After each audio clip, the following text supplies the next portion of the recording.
Be ready, start. The writ petition and the writ appeals of the purchaser appellant having been dismissed by the single judge and the division bench of the High Court respectively. It filed the instant appeal.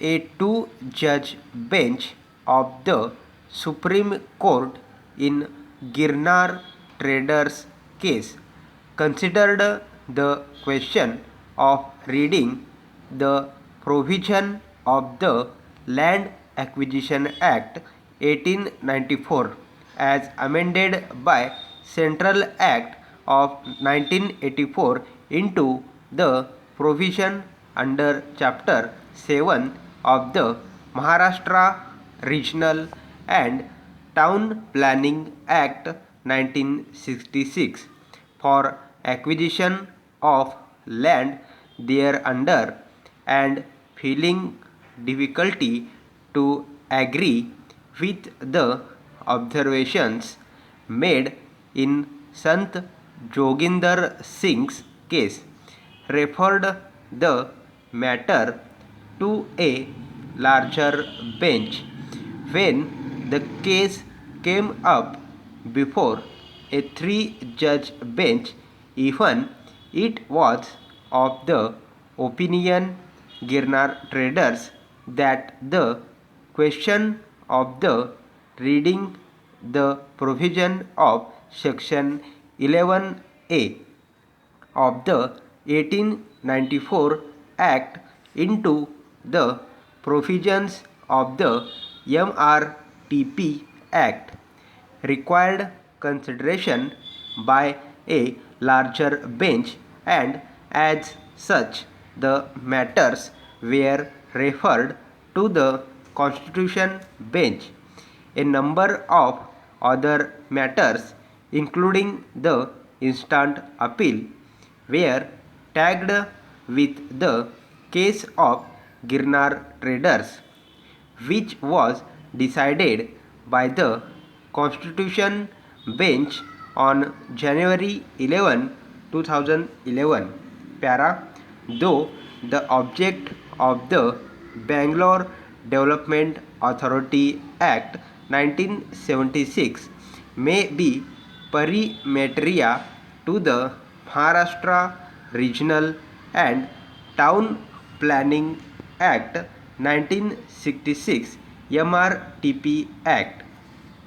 There are certain stark distinctions between some of the provision of the respective acts, particularly where they relate to functions and powers of the authority in preparation of plans, as well as with respect to acquisition of the land. The instant appeal relates to the BDA Act. The respondent, Bangalore Development Authority, the authority came to be constituted in terms of Section 3 of the BDA Act.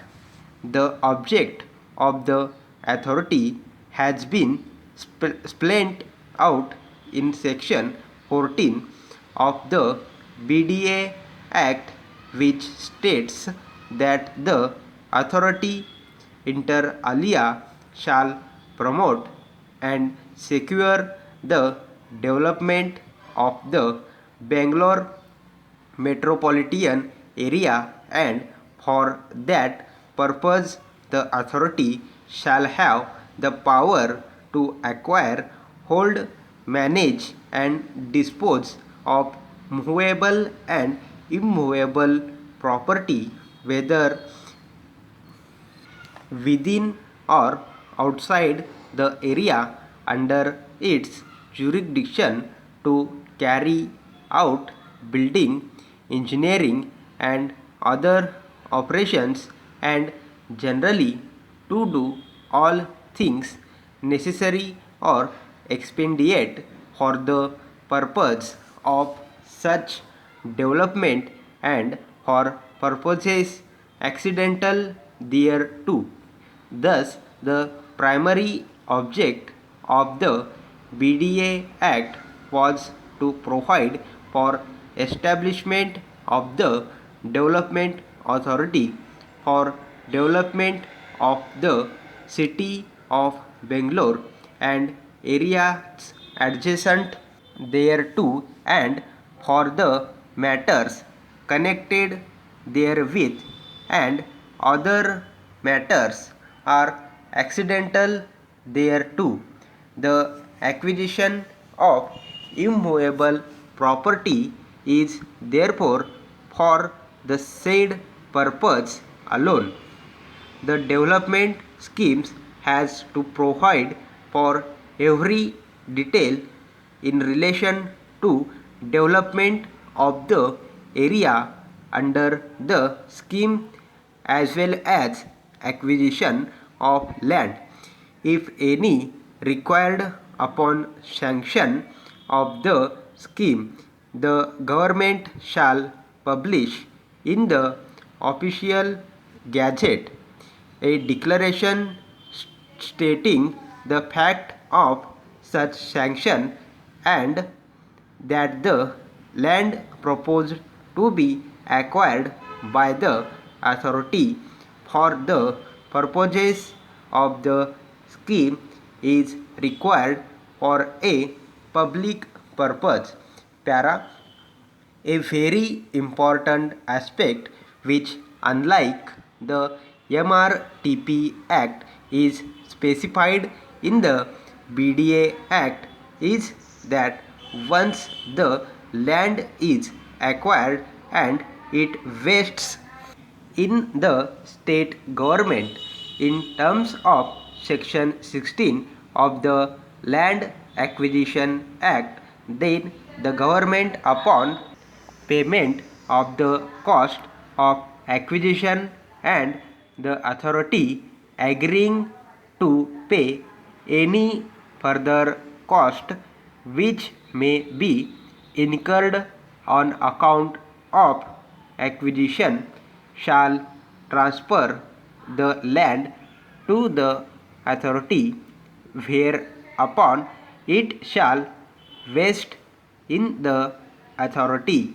The government is further vested with the power to transfer the land to the authority belonging to it or to the corporation as per section 37 of the BDA Act.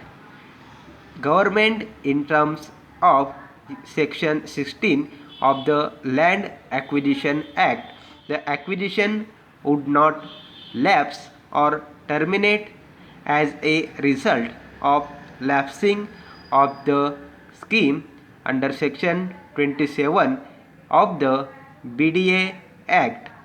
On vesting, the land stands transferred and vested in the state authority, free from all encumbrances and such status of the property incapable of being altered by fiction of law either by the state act or by the central act.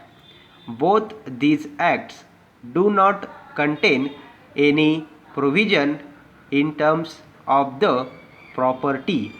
The language of section 36 of the BDA Act clearly mandates legislation by incorporation, and as per the scheme of the two acts, effective and complete implementation of the state law without any conflict is possible. The object of the state law being planned development acquisition do not offend any of the known principles of statutory interpretation.